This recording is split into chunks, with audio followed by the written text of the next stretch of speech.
This uncertainty is not a failure of the simulation approach. It is an honest acknowledgement of the limits of current computational power and physical understanding, and it is one of the reasons why observational data from the Webb telescope is so valuable. By providing measurements of the properties of galaxies across a wide range of redshifts and environments, the telescope gives simulators a rich set of benchmarks against which to test their models and, where necessary, revise their subgrid prescription. The process of comparing simulations to observations, identifying discrepancies, understanding their physical origin, and developing improved models is a slow and iterative one, but it is the engine by which theoretical understanding advances, and the Webb telescope is providing fuel for that engine in unprecedented quantities. Some of the most widely used cosmological hydrodynamic simulations, including Illustris TNG, EAGL, Air, Illustris TA, EGAAG, EHDLE, and FIRE, have already been compared to early Webb data, and while they reproduce many aspects of the observed galaxy population reasonably well, they show tensions at the high mass, high redshift end that are consistent with the broader puzzle of the massive early galaxies, and that are motivating new theoretical developments and new simulation campaigns. One of the most interesting and most recent of these theoretical developments concerns what has been called the feedback-free starburst scenario, proposed by Deckel and colleagues in a paper published in Ersenlinger. This scenario proposes that in the very early universe, under specific conditions of halo mass and redshift, the usual mechanisms of stellar feedback, supernovae, radiation pressure, stellar winds, were insufficient to prevent the collapse of dense gas clouds into stars,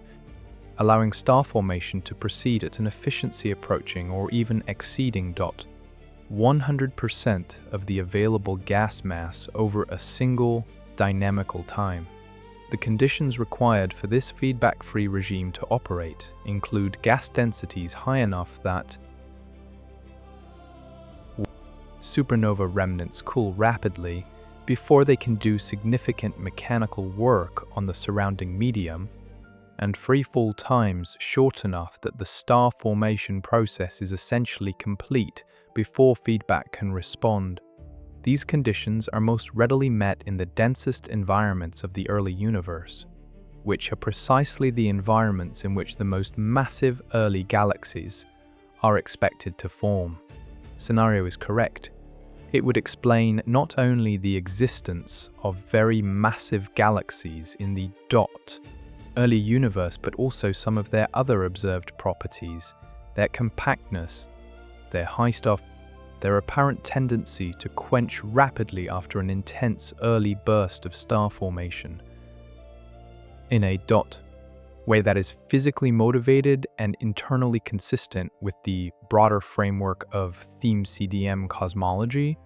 without requiring any modifications to the underlying cosmological model. The elegance of the feedback-free starburst scenario is considerable, but elegance alone is not scientific confirmation, and the observational tests of this scenario are still in their early stages. One key prediction is that the galaxies formed in feedback-free starbursts should be extremely compact. They're stars packed into a smaller volume than typical galaxies of similar mass at later epochs, because the absence of feedback during formation means that the gas could collapse to very high densities before forming stars, without being disrupted and redistributed over a larger volume by outflows. Webb observations of early massive galaxies have indeed revealed that many of them are remarkably compact,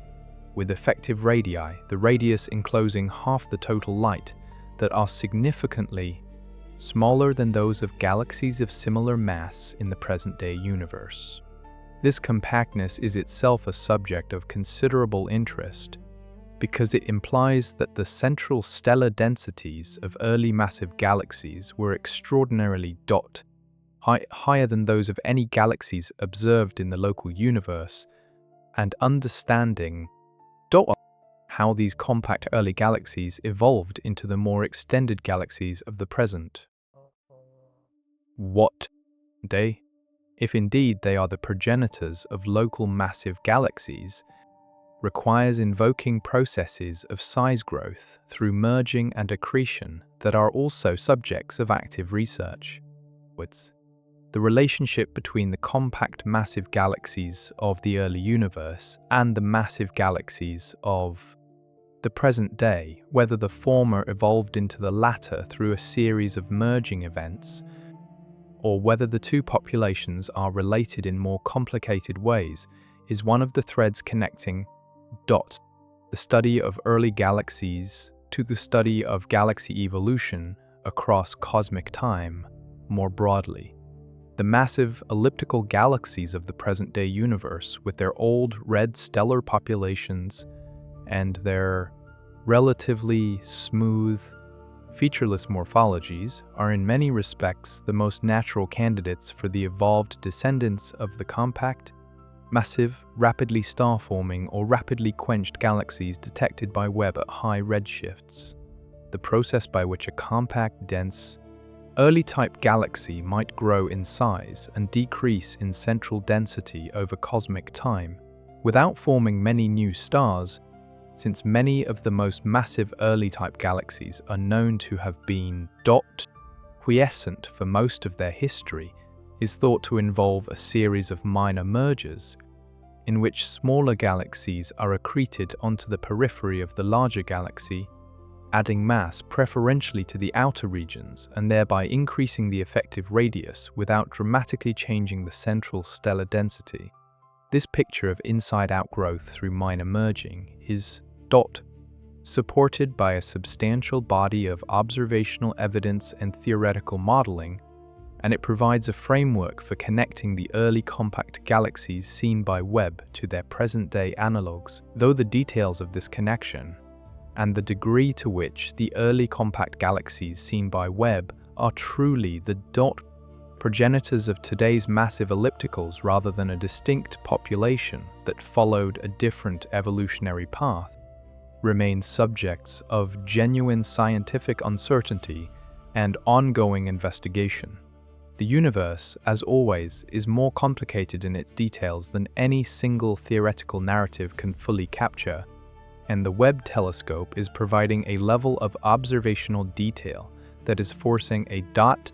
more nuanced engagement with these questions than was possible in the era of shallower, E.B. Poffer's treat. Thus,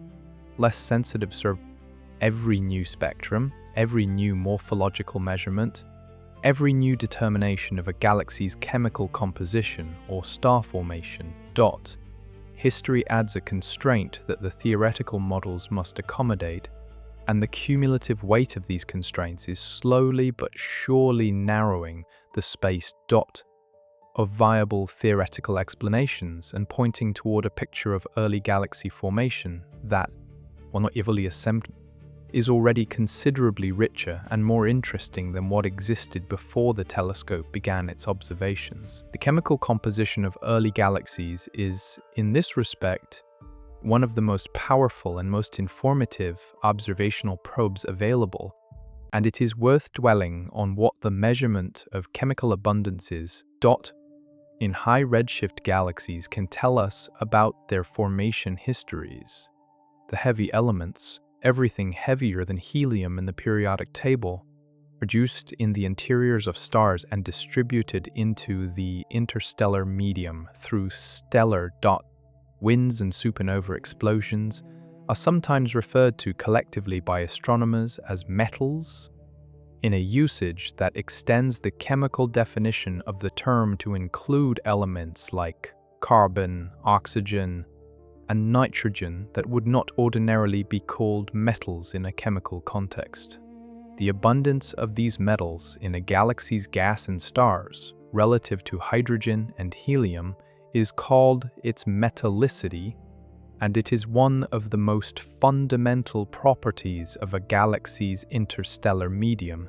influencing the cooling of gas clouds. the opacity of dust, the properties of newly formed stars, and the emission line spectrum that the galaxy produces. In the present-day universe,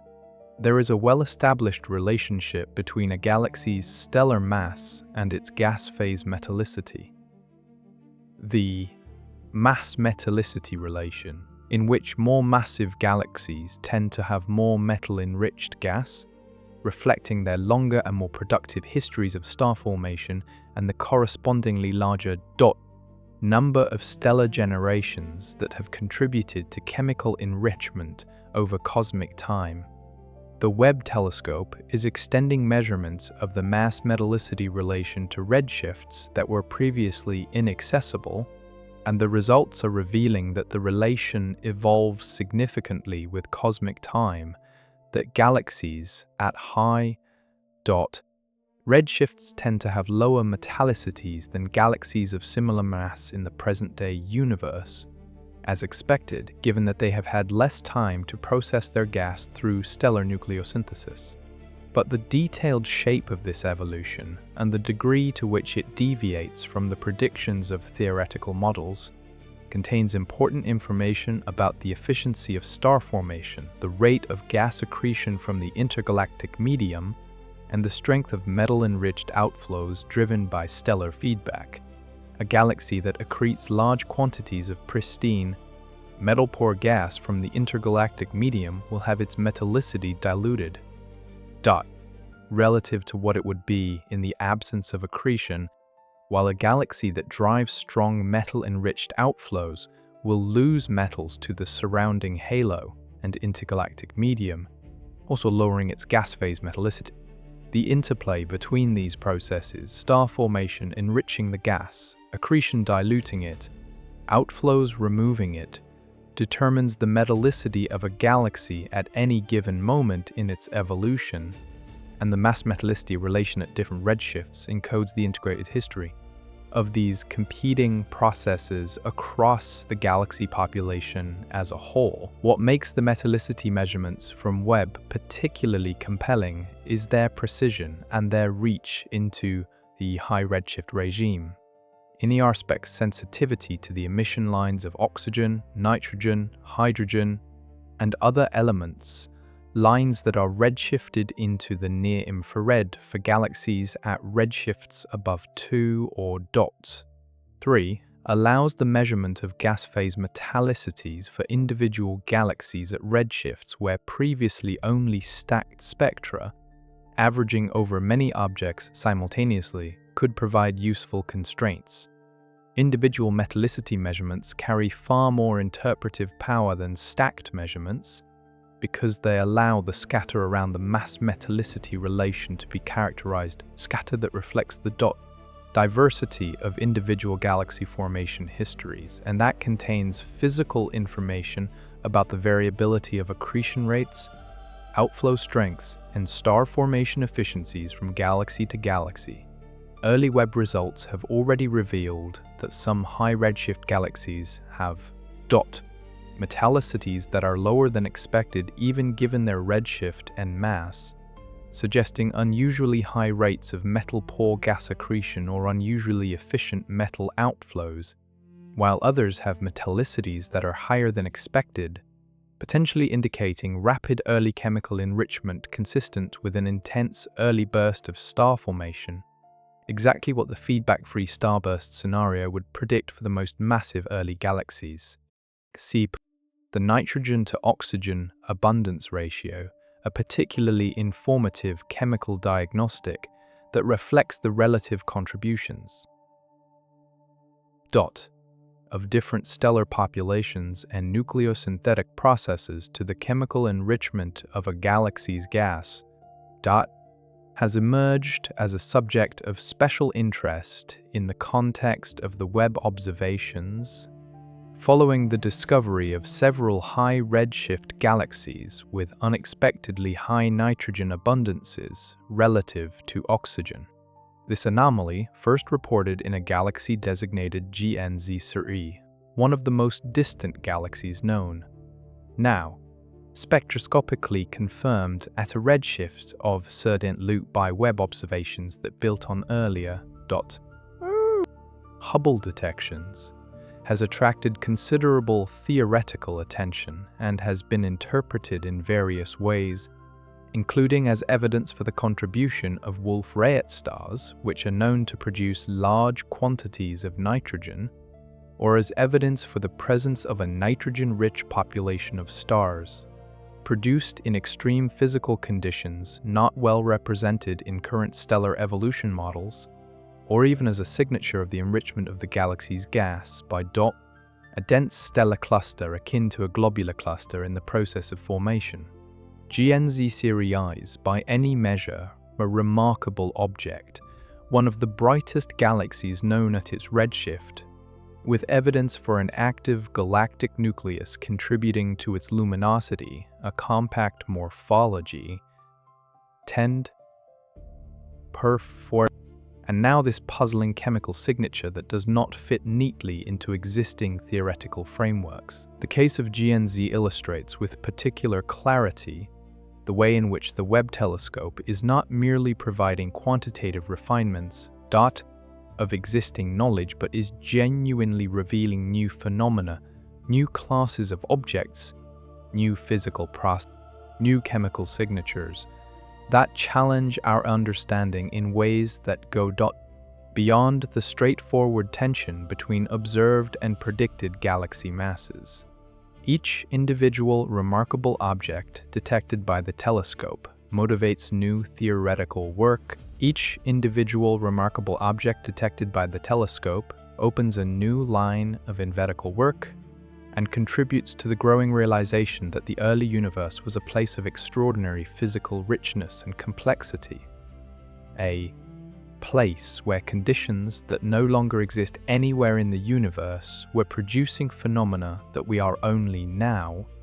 with the help of the most powerful telescope ever built, beginning to perceive and understand. The chemical peculiarities of GNZ3 and similar objects may ultimately be explained by processes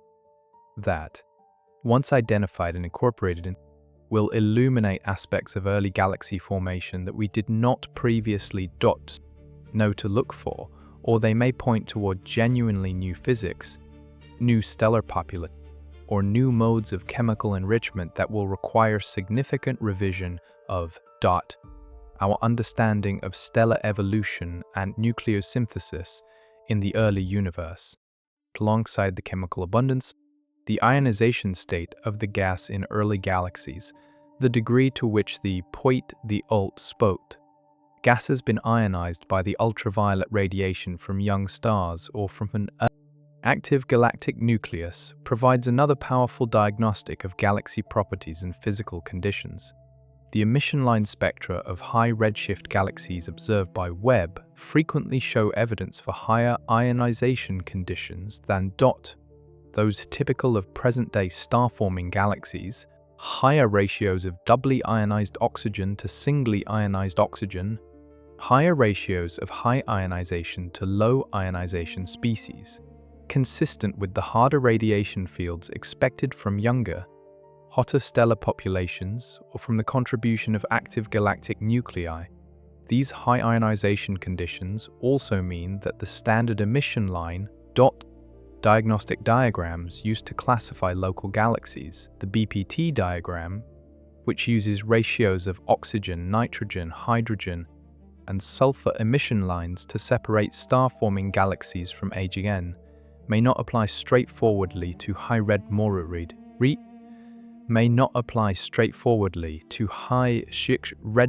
EQ, may not straightforwardly to high redshift galaxies, complicating the interpretation of their spectra and requiring the development of new diagnostic tools calibrated for the physical conditions of the early universe. This calibration work is itself a significant undertaking, requiring both observational data from Webb and theoretical models of the emission line spectra produced by different ionizing sources.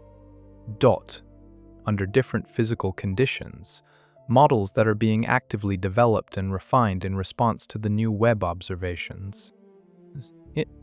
The physical conditions inferred from the emission line spectra of early galaxies, their temperatures, densities, ionization parameters, and chemical abundances paint a picture of the interstellar medium of these objects, that is quite different from what we observe in nearby galaxies, and that picture is an important complement to the structural and kinematic information provided by imaging and kinematic spectroscopy. Together, these different strands of observational information are beginning to build a portrait of early massive galaxies that is detailed enough to seriously constrain theoretical models, and that portrait is one of objects that are, in many respects, extreme by the standards of present-day galaxies, denser, hotter, more intensely star-forming, more chemically active, more dynamically turbulent, objects that were forged in the crucible of the early universe's most extreme conditions, and that bear the marks of those conditions in every measurable property. Understanding these objects fully will require not just more observations, though more observations are certainly needed and are being actively gathered, but also significant theoretical advances, computational methods, and possibly new physical frameworks that can accommodate the full range of phenomena that the Webb telescope is revealing. There is a particular intellectual pleasure in living through a period of science when the observations are running ahead of the theory, when the data are richer and more surprising than the models predicted, when theorists are scrambling to catch up with what the observers are finding, when theorists are scrambling to catch up, when the conversation between the two communities is characterized by a productive tension that drives both sides to be more creative, more careful, and more genuinely curious than they might be in a period of quieter consolidation. The Webb telescope has inaugurated such a period in observational cosmology and extragalactic astronomy,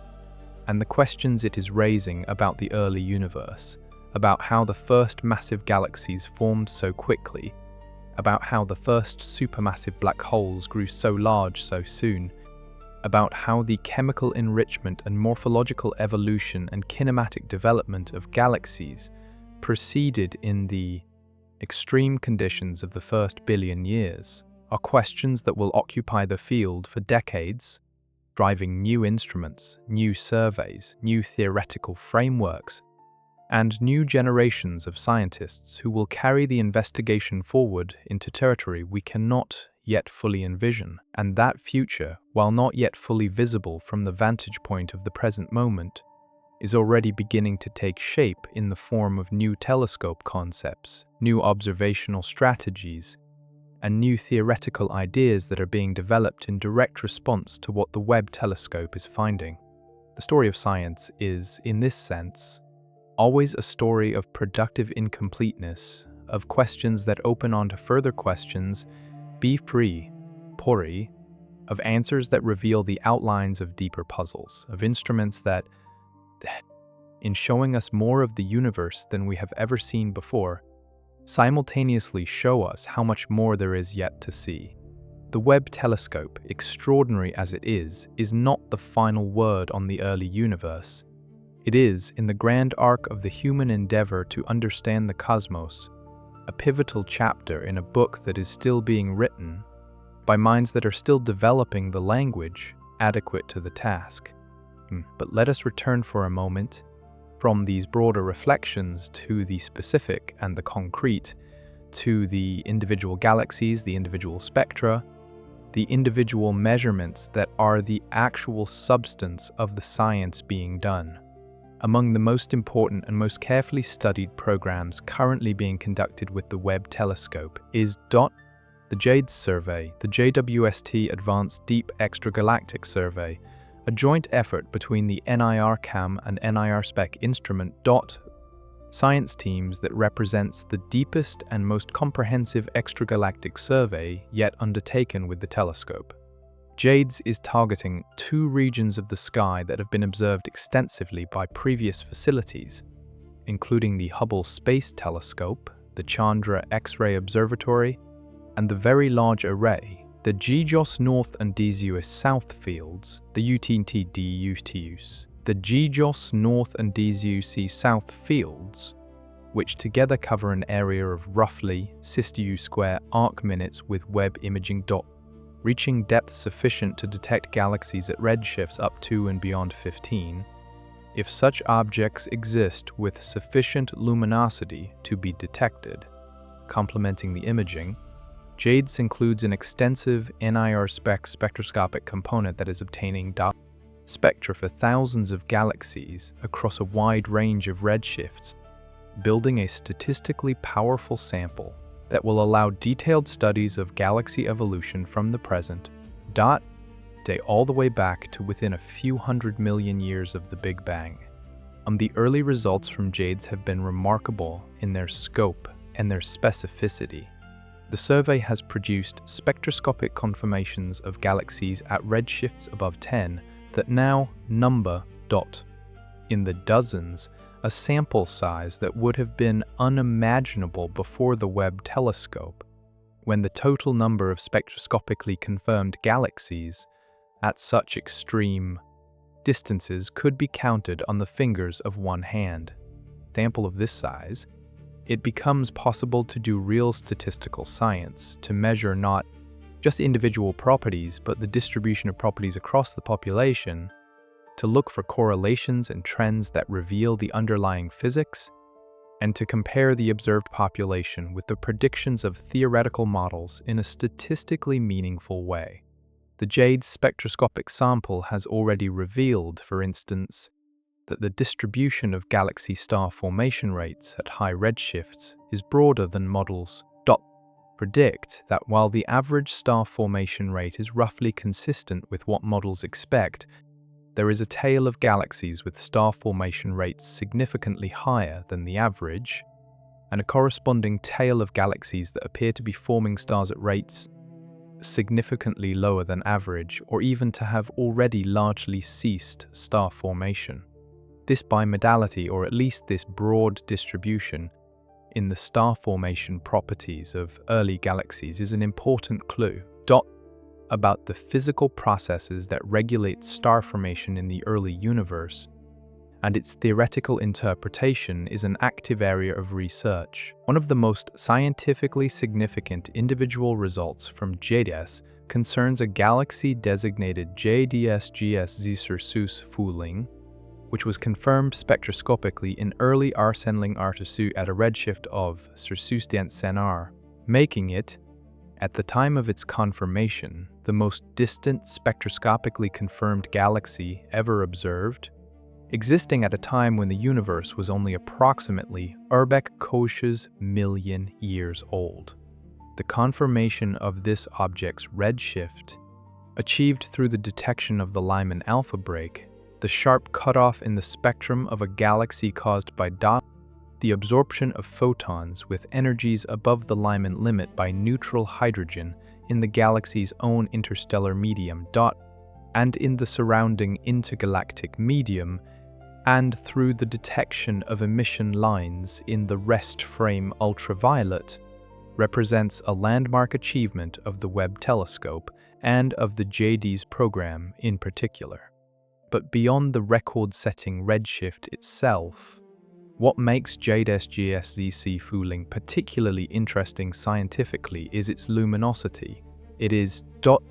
significantly brighter than one would expect for a galaxy of its redshift based on extrapolations from the galaxy luminosity function measured at lower redshifts, and its apparent size, which is larger than typical for galaxies at such extreme distances, suggesting that it is not merely a small, compact object but a system of considerable spatial extent for its cosmic age. The combination of high luminosity, large apparent size, and extreme redshift makes JWST Fooling a genuinely exceptional object, one whose properties push the boundaries of what current models can explain, and that will be the subject of detailed follow-up observations aimed at measuring its chemical abundances, kinematic structure, and the presence or absence of an active galactic nucleus. The detection of emission lines in the spectrum of JWST Cirrus Fu-Ling, and in the spectra of other very high redshift galaxies confirmed by JWST and other Webb programs, is itself a scientific result of considerable significance, because the presence of emission lines implies the presence of ionized gas, which in turn implies the presence of a source of ionizing radiation, either hot young stars or an active galactic nucleus operating within the galaxy at the observed epoch. The strength and ratios of the emission lines carry information about the nature of this ionizing source, the density and temperature of the ionized gas, and the chemical composition of the interstellar medium, and extracting this information from the spectra of galaxies at redshifts above 10, where the signal-to-noise ratio of individual spectral features is limited even with Webb. Its extraordinary sensitivity requires sophisticated analysis techniques and careful attention to the systematic uncertainties involved. The development and application of these techniques is one of the more technically demanding aspects of the current Webb science program, and it is being pursued by groups around the world using a combination of observational data, photoionization models, and Bayesian statistical methods that allow the full range of physically plausible models to be compared with the data in a principled and quantitative way. Alongside the spectroscopic programs, the imaging surveys being conducted with Webb are revealing aspects of the morphological diversity of early galaxies that are as surprising in their own way as the spectroscopic results. One of the most striking findings from the imaging surveys is the prevalence of what astronomers have called clumpy galaxies, objects in which the star-forming regions are not smoothly distributed across the disk of the galaxy but are concentrated into a small number of discrete, luminous clumps, each containing millions or billions of solar masses of newly formed stars, distributed irregularly across the galaxy's extent. Clumpy galaxies are not a new discovery. They were identified in Hubble imaging surveys of galaxies at redshifts of 1 to 3 during the epoch of peak cosmic star formation, but the Webb telescope is revealing their presence at much higher redshifts than Hubble could access, and with a resolution and sensitivity that reveals the internal structure of the clumps themselves in ways that were not previously possible. The clumps in high redshift galaxies are thought to form through the gravitational instability of gas-rich, turbulent galactic disks, a process called Tumri instability, in which perturbations in the gas disk grow if the self-gravity of the gas exceeds the stabilizing effects of pressure and differential rotation, and their properties, including their masses, sizes, star formation rates, and ages, encode information about the physical conditions in the disks from which they formed. The fate of these clumps, whether they migrate toward the center of the galaxy under the influence of dynamical friction, contributing to the growth of the central bulge, or whether they are disrupted by stellar feedback before they can migrate, dispersing their stellar mass back into the disk, is a question of considerable importance. For understanding the morphological evolution of galaxies and the formation of galactic bulges, and it is one that the Webb telescope is beginning to address. Through both imaging and spectroscopy of clumpy galaxies at various redshifts, some theoretical models predict that clumps in high redshift galaxies are long-lived and do migrate to the center, contributing significantly to bulge formation and potentially feeding the central supermassive black hole as they do so, a process sometimes called clump-driven inflow that could help explain both the rapid growth of galactic bulges and the accompanying evolution of black holes and their host galaxies in the early universe. Other models predict that clumps are short-lived, disrupted by feedback on timescales of tens to hundreds of millions of years before they can migrate significantly,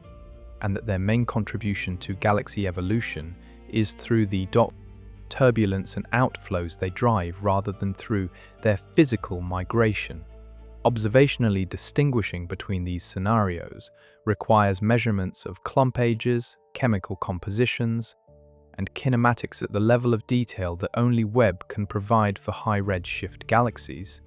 and the measurements are being active. It is in the context of all these interlocking questions about star formation efficiency, about chemical enrichment, about morphological evolution, about black hole growth, about the ionization of the intergalactic medium, that the puzzle of the galaxies born too soon acquires its full depth and complexity.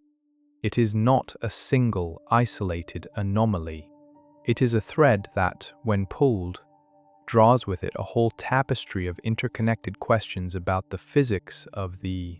early universe that touch on virtually every aspect of galaxy formation and evolution. The Webb telescope is pulling that thread with extraordinary skill and patience, and the tapestry it is revealing is one of the most intricate and beautiful scientific pictures that human civilization has yet produced, a picture of a universe that, in its earliest moments, was already engaged in a project of breathtaking ambition and complexity, building structures of enormous scale and sophistication at a pace that our most carefully constructed models did not fully anticipate, in ways that we are only now, with the help of instruments that represent the finest achievements of our technological civilization, beginning to perceive and understand. There is something deeply moving about this, about the fact that the universe's earliest and most remote history is not locked away from us in permanent inaccessibility, but is encoded in photons that have been traveling toward us since before our world existed, arriving now at mirrors of gold-coated beryllium, being read by detectors cooled to temperatures close to absolute zero, translated by computers and human minds into numbers and graphs and scientific papers that slowly, painstakingly accumulate into understanding that is never final, never complete, never fully adequate to the reality it is attempting to describe, but that is always, in its incompleteness, pointing toward the next question, the next observation, the next moment of recognition in which the universe reveals something about itself that we did not previously know. This is the rhythm of science, not a march toward a fixed destination, but a kind of ongoing conversation with reality, in which each exchange deepens the dialogue without ever fully exhausting it, and in which the most valuable moments are often not the confirmations of what we expected to find, but the surprises, the anomalies, the results that do not fit, the galaxies that are too massive, too early, too chemically complex, too morphologically ordered, too luminous. The universe's quiet way of telling us that our understanding, however hard-won and however carefully constructed, is still an approximation, still a map rather than the territory, still a human attempt to capture in mathematics and language something that exceeds both, right? The surprises that the Webb telescope has delivered in its relatively brief operational lifetime. It began its scientific observations in the summer of Arsenling-Arsurar, less than 2 years after the writing of these words began to feel urgent in the astronomical community, have been numerous enough and significant enough to prompt genuine reflection not just about specific aspects of galaxy formation theory, but about the broader practice of cosmological modeling and the assumptions that are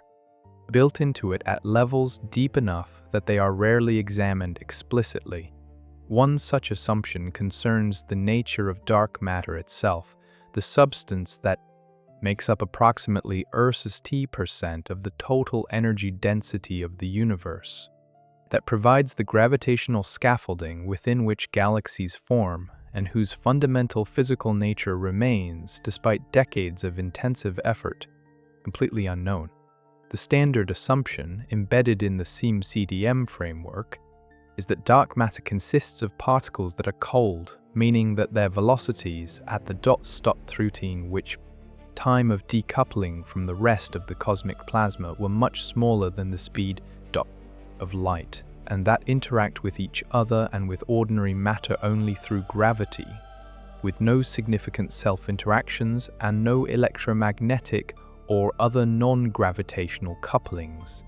These assumptions lead to specific predictions about the clustering of dark matter on small scales, the properties of dark matter halos, and the rate and nature of structure formation, and those predictions have been tested extensively against observations on large scales, the distribution of galaxies in redshift surveys, the statistics of the cosmic microwave background, the properties of galaxy clusters, and found to be in generally good agreement. But on small scales, the scales of individual galaxies and their immediate environments. Tensions between the SEAM-CDM predictions and observations have been noted for years in the missing satellites problem, in which the number of small satellite galaxies predicted to orbit large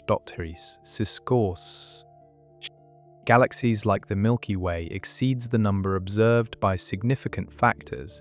the too big to fail problem, in which the most massive predicted satellite halos appear to have higher central densities than the observed satellites of the Milky Way and Andromeda, and the core cusp problem, in which the dark matter density profiles of observed dwarf galaxies tend to have flat central cores rather than the steep central cusps predicted by dark matter-only simulations. These small-scale tensions have been extensively discussed in the literature and have motivated alternative dark matter models: warm dark matter, fuzzy dark matter, self-interacting dark matter, each of which modifies the behavior of dark matter on small scales in ways that potentially alleviate some of these tensions while preserving the successes of SEAM-CDM on larger scales. In the context of the Webb observations of early massive galaxies, the question of whether dark matter properties different from the standard cold, collisionless assumption could help explain the apparent excess of massive early galaxies has been raised by several authors, and while the current observational evidence does not yet require such modifications, the possibility remains an open one that deserves continued theoretical and observational attention. A particularly intriguing alternative dark matter model in the context of early galaxy formation is fuzzy dark matter, also called ultralight axion dark matter or wave dark matter, in which the dark matter particle is an extremely light boson with a mass of the order of (10⁻⁻⁻) electron volts, so light that its de Broglie wavelength is of order kiloparsecs, comparable to the sizes of small galaxies. At this mass scale, the quantum mechanical wave nature of the dark matter particle becomes relevant on galactic scales, and the dark matter behaves not as a collection of classical particles, but as a coherent quantum field, with a characteristic granular structure on small scales, quantum interference patterns that produce density fluctuations on the scale of the de Broglie wavelength, and a natural suppression of structure formation below this scale. Fuzzy dark matter has been proposed as a solution to several of the small-scale tensions of SEAM-CDM because it naturally suppresses the formation of small dark matter halos below the de Broglie wavelength scale, reducing the number of predicted satellite galaxies and softening the central density cusps of dark matter halos. In the context of early galaxy formation, however, the implications of fuzzy dark matter are more complex and less clearly beneficial. The suppression of small-scale structure could delay the formation of the first small halos and the first stars, potentially making it harder rather than easier to produce the massive early galaxies that Webb is finding, and the observational constraints on fuzzy dark matter from high redshift observations are actively being refined in light of the new Webb data. These theoretical explorations of alternative dark matter models, of modified star formation prescriptions, of new feedback mechanisms, of exotic black hole formation pathways, reflect the genuine uncertainty that the Webb observations have introduced into a field that, before the telescope began its op, had reached a degree of apparent consensus about the broad outlines of galaxy formation theory that, in retrospect, been somewhat premature. This is not a criticism of the scientists who built that consensus. It is simply an acknowledgement that the history of science is full of moments when a new instrument or a new observation reveals that the apparent consensus was built on foundations that were not as secure as they seemed, and that the work of understanding must begin again at a deeper level. The Webb telescope is providing one such moment in the history of cosmology, and the community's response to it, open, engaged, sometimes contentious, always ultimately empirical, is a model of how science responds to surprise. Meanders within this broader landscape of theoretical exploration and observational discovery. There is one aspect of the early universe puzzle that deserves particular attention because it connects the specific question of massive early galaxies to some of the deepest and most fundamental questions in physics, the question of the nature and origin of cosmic inflation. Inflation is the hypothetical period of extremely rapid, exponential expansion that is thought to have occurred in the first tiny fraction of a second after the Big Bang, a period during which the universe grew from a which the universe grew, regions smaller than an atomic nucleus to a scale many orders of magnitude larger, driven by the energy of a hypothetical scalar field called the inflaton. Inflation was originally proposed to solve several puzzles in the standard Big Bang model: the horizon problem, the flatness problem, and the magnetic monopole problem, and it has the additional virtue of naturally producing the nearly scale-invariant spectrum of primordial density fluctuations that is observed in the cosmic microwave background, and that serves as the seed for all subsequent structure formation. The predictions of the simplest inflationary models are in remarkably good agreement with the observed properties of the cosmic microwave background, providing strong circumstantial evidence for inflation even in the absence of a direct detection of its most distinctive predicted signature, a background of primordial gravitational waves that would leave a characteristic imprint on the polarization of the cosmic microwave background. Blends but inflation, while providing the initial conditions for the structure we observe, does not uniquely determine the subsequent evolution of that structure that is governed by the physics of gravity, dark matter, baryons, and radiation operating over billions of years. What inflation does determine, in principle, is the statistical properties of the initial density fluctuations, their amplitude, scale dependence, and their statistical distribution, and it is in these statistical properties that potential connections to the puzzle of massive early galaxies lie. The standard inflationary prediction is for nearly Gaussian primordial density fluctuations, whose statistical distribution is well described by a Gaussian probability distribution with no significant non-Gaussian, but more complex inflationary models, or models invoking physics beyond single-field slow-roll inflation, can produce non-Gaussian fluctuations, specifically an enhanced probability of large amplitude fluctuations, sometimes called primordial non-Gaussianity, that would increase the abundance of the rarest, most massive dark matter halos at high redshifts, potentially explaining the excess of massive early galaxies without invoking any changes to the physics of galaxy formation within halos of a given mass. This possibility, that the excess of massive early galaxies is a signature of primordial non-Gaussianity, and therefore a window into the physics of inflation, has been explored theoretically by several groups and is one of the more exciting potential connections between the Webb observations and fundamental physics.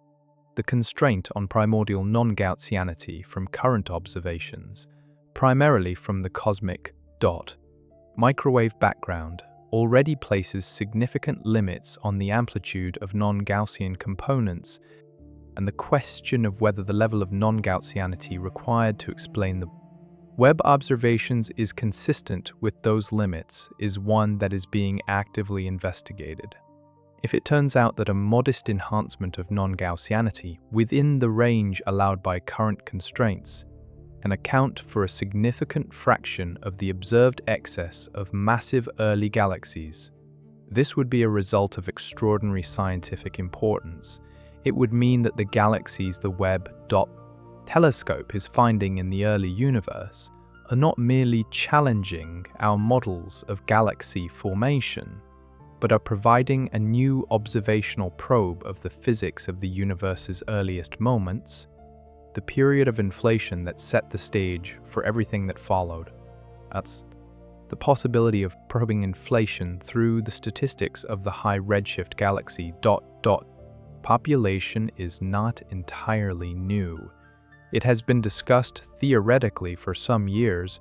primarily in the context of large galaxy surveys that measure the clustering of galaxies as a function of scale and use those measurements to constrain the amplitude of primordial non-Gaussianity.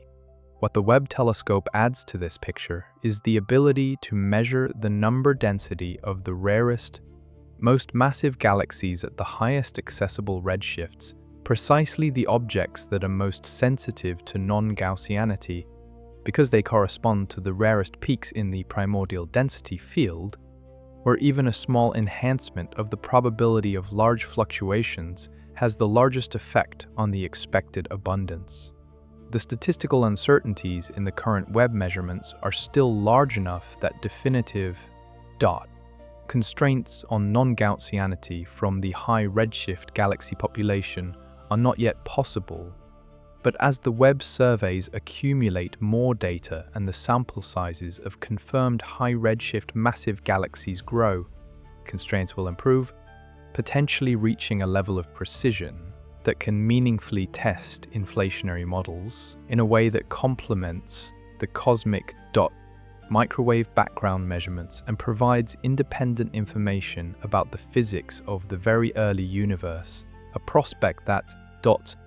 is genuinely exciting, and that illustrates how a telescope designed primarily to study galaxy formation and evolution can, through the nature of its discoveries, open windows onto questions that extend far beyond its original design goals, deep into the foundations of cosmology itself, and into the physics of the universe's first moments that were, until very recently, accessible to us only through the indirect and diffuse signal of the cosmic microwave background, a whisper from the universe's infancy that has been decoded with extraordinary ingenuity, but that carries within it only a limited amount of information about the specific physical processes that shaped it. The galaxies that Webb is finding at the edge of the observable universe are something different. They are not echoes of the primordial plasma but actual structures, built from the primordial fluctuations by the action of gravity and gas physics and stellar evolution over hundreds of millions of years, and they carry within their properties a different kind of information about their origins, information encoded in their masses, their chemical compositions, their morphologies, their clustering, their star formation histories, that is complementary to what the microwave background tells us, and that, in combination with it, offers the prospect of a far more complete and far more detailed picture of the universe's first billion years than either source of information could provide alone. This complementarity between the diffuse statistical signal of the cosmic microwave background and the specific, detailed properties of individual galaxies at extreme redshifts is one of the most powerful aspects of the current observational situation, and exploiting it fully will require both continued investment in facilities like the Webb telescope and the development of new theoretical frameworks adequate to the richness of the data they are producing. As we look forward toward the next years of Webb observations, toward the future instruments and surveys that will extend and deepen what Webb has begun, it is worth taking stock of what has already been established with appropriate scientific confidence in the relatively brief period since the telescope began its scientific operations.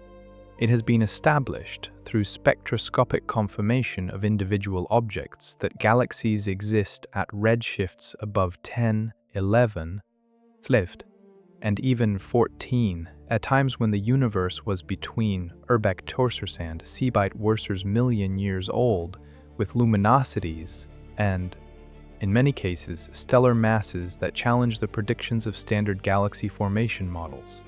It has been established that the bright end of the galaxy luminosity function at redshifts, lots, above H shows an excess relative to model predictions that is robust to the most obvious systematic uncertainties, and that represents a genuine scientific anomaly in need of explanation. It has been established that some galaxies in the early universe show evidence for high stellar masses combined with low or negligible star formation rates, a quiescent or rapidly quenching state that should, in the standard picture, require more time to achieve than the universe has had at the observed epoch.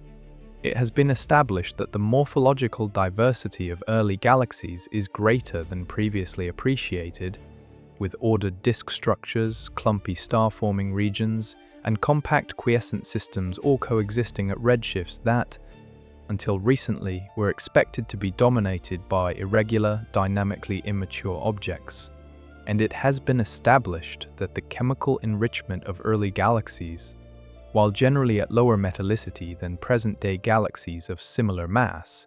shows patterns, including specific anomalies in element ratios like nitrogen to oxygen, that suggest the operation of physical processes not fully captured by current models. These established results form a foundation, not yet a complete picture, but a foundation of confirmed, peer-reviewed, multiply-checked scientific findings, upon which the next phase of investigation will build. The next phase is already underway,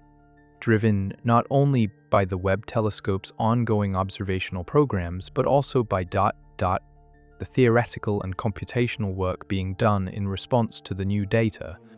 and by the development of new observational capabilities that will extend and complement what Webb can do. Among the most eagerly anticipated of these future capabilities is the extremely large telescope, the ELT, currently under construction on Cerro Armazones in Chile by the European Southern Observatory, which will have a primary mirror 10 meters in diameter and will be the largest optical and infrared telescope ever built on the surface of the Earth. The ELT will be equipped with instruments capable of obtaining spectra of individual stars and galaxies out to distances of several megaparsecs, of measuring the chemical compositions of stellar populations in the outer halos of nearby massive galaxies to constrain their assembly histories, and of obtaining high-resolution spectra of distant galaxies to measure their chemical abundances, kinematics, and star formation properties with a precision and a wavelength resolution far exceeding what Webb can achieve from space. The combination of ELT's spectroscopic power and Webb's deep imaging and moderate resolution spectroscopy will be extraordinarily synergistic, Webb finding and characterizing the most distant and faintest objects, ELT following up the most scientifically important targets with the detailed spectroscopic information needed to fully understand their physical properties. Similarly, the Nancy Grace Roman Space Telescope, the Wide Field Infrared Survey Telescope developed by NASA named after the agency's first chief astronomer and sometimes called the wide-angle Webb for its ability to survey large areas of sky in the infrared with a sensitivity approaching that of Hubble, is expected to launch in the coming years and to conduct wide-field surveys that will complement Webb's deep but narrow observations by mapping the large-scale distribution of galaxies across cosmic time over areas of sky thousands of times larger than Webb's deep fields. The Roman telescope's wide-field surveys will be particularly valuable for measuring the clustering of galaxies at high redshifts, the spatial distribution of galaxies on scales of tens to hundreds of megaparsecs, which contains information about the underlying dark matter distribution, the primordial density fluctuation spectrum, and, through the signature of primordial non-Gaussianity discussed earlier, physics of inflow. Together, Webb's deep, detailed, spectrally rich observations of individual galaxies and small fields, Raman's wide, statistical, clustering sensitive, and the ELT's high-resolution spectroscopic follow-up of key targets will form a system of complementary observational capabilities that, over the next decade or two, will transform our understanding of galaxy formation and the early universe in ways that are genuinely difficult to predict in detail, but that are certain, on the basis of the pace of discovery already established, to be extraordinary. Beyond these near-future physics, the longer-term observational horizon includes concepts for even more ambitious telescopes and surveys, space-based far-infrared observatories that would probe the thermal emission of dust in high-redshift galaxies with far greater sensitivity than current facilities, space-based ultraviolet observatories that would observe the rest-frame ultraviolet spectra of high-redshift galaxies directly, providing access to a range of chemical and physical diagnostics not accessible in the redshifted infrared, space-based gravitational wave observatories like the Laser Interferometer Space Antenna, LISA, which will detect the gravitational waves produced by merging supermassive black holes and thereby probe directly the company evolutionary history of galaxies and their central black holes across cosmic time, and Ursa E centimeter radio telescopes of unprecedented scale, like the Square Kilometer Array (SKA), which will map the distribution of neutral hydrogen gas in the universe across the full extent of the epoch of reionization and beyond, providing a three-dimensional map of the cosmic web in the early universe that will be of extraordinary value for understanding the environments in which the first galaxies formed and evolved. Each of these future facilities will add a different layer of information to the picture of the early universe that Webb has begun to assemble, and together they represent a scientific program of breathtaking ambition, and attempt not merely to describe what the early universe looked like, but to understand in physical detail why it looked that way, how it came to be what it was, and how the conditions of those first few 100 million years determine the subsequent evolution of everything we observe today. Steve, in the meantime, in the years between the present moment and the full realization of this future observational program, the Webb telescope continues its quiet, patient work, pointing its golden mirror at one carefully chosen patch of sky after another, gathering photons that have been traveling since before the formation of the Sun, translating the ancient light of the first galaxies into numbers on a computer disk that are then analyzed, debated, published, criticized, refined, and gradually assembled into scientific understanding by a community of researchers who are, for all their technical sophistication and mathematical fluency, engaged in something recognizably ancient: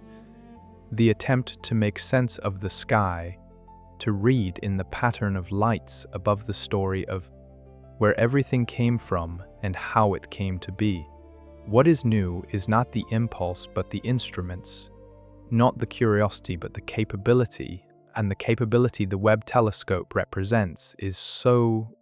far beyond anything that existed before it that the science it is enabling feels, at times, qualitatively different from what came before, not just more of the same but genuinely new, a different kind of knowing that is possible only because of the extraordinary convergence of engineering, physics, mathematics, and human determination that produced this telescope and placed it at the second Lagrange point of the Earth-Sun system, 1.5 million kilometers from the world that built it, where it floats in permanent shadow behind its great sun shield, its mirrors cooling in the dark, its detectors waiting patiently for the next ancient photon to arrive and tell it something true about the universe. The galaxies that have been born too soon, these massive, luminous, chemically complex, morphologically ordered, sometimes already quiescent objects existing in the first few 100 million years of cosmic history, are not, in the end, a threat to the edifice of modern cosmology. They are an invitation to look more carefully, to think more deeply, to question assumptions that have been held too comfortably for too long, to develop new theoretical tools adequate to the new observational realities, and to embrace the productive discomfort of a science that is genuinely open to surprise, open to revision, open to the possibility that the universe is more interesting than our current best models suggest, and open to the slowly accumulating evidence that the first chapter of cosmic history, the chapter that the Webb telescope is now reading for the first time with the clarity and sensitivity that it deserves, is a chapter of extraordinary richness and complexity that will take many more years, many more observations,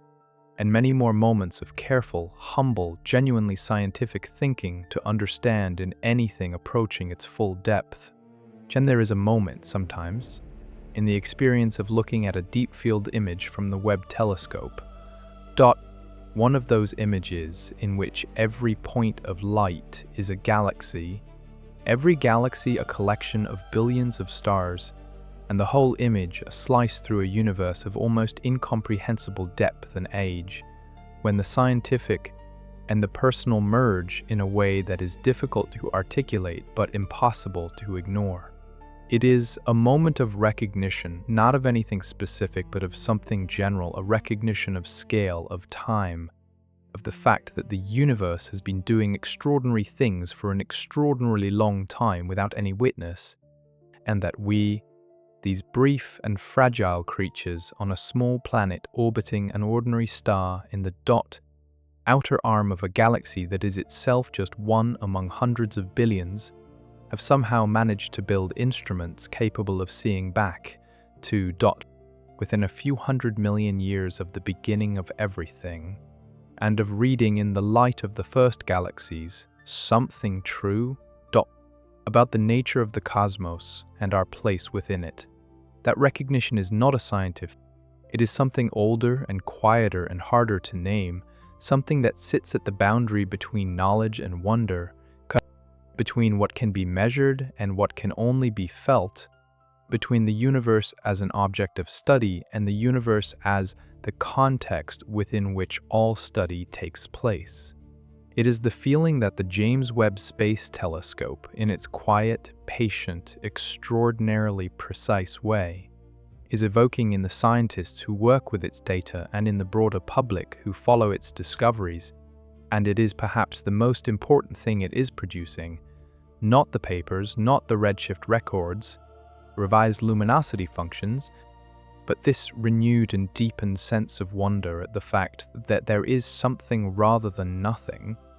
and that the something is so vast, so ancient, so structured, so beautiful, and so genuinely surprising that even our best attempts to understand it leave us standing at the edge of a mystery that deepens rather than diminishes with every new thing we learn. The universe was building galaxies before our solar system existed. It was enriching them with heavy elements before the Earth had cooled. It was quenching their star formation, growing their black holes, ordering their morphologies, and weaving them into the cosmic web. All of this in the dark, in the silence, in the vast and patient time before there were any eyes to see it or any minds to wonder at it. And now, with one remarkable telescope floating in the cold silence beyond the moon, we are finally beginning to read what was written there in the light of the first galaxies, in the quiet language of ancient photons arriving from the edge of the observable universe, a message from the beginning of time, delivered at last into the golden mirrors of the James Webb Space Telescope, and translated with extraordinary care and extraordinary humility into the slow and patient language of human understanding.